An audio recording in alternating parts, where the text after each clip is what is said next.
90% of documents in an e-discovery matter are still emails.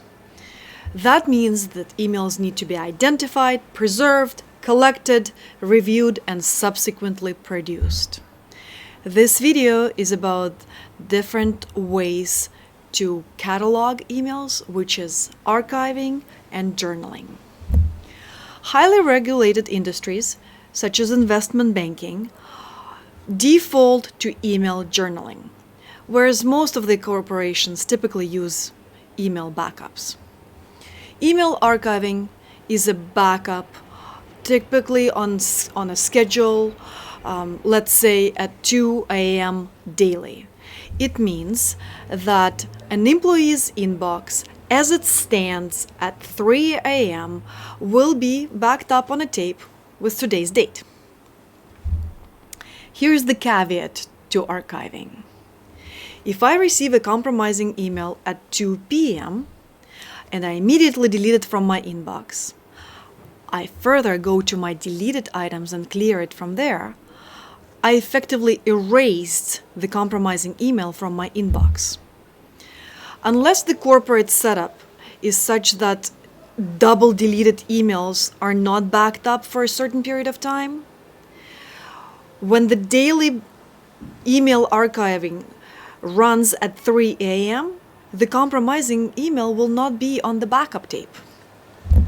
Here's where email journaling comes in.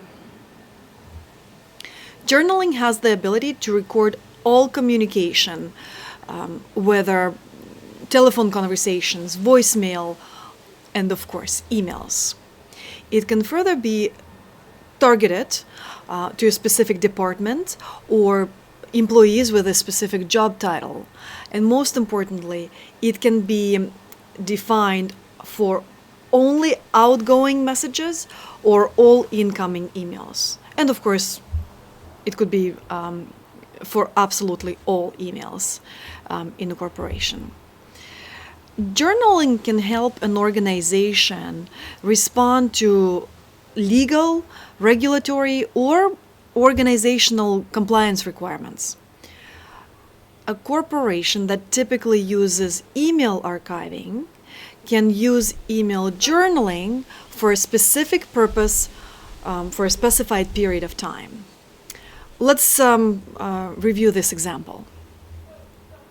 A customer complains to a regulatory body about a certain corporation misrepresenting a service offering.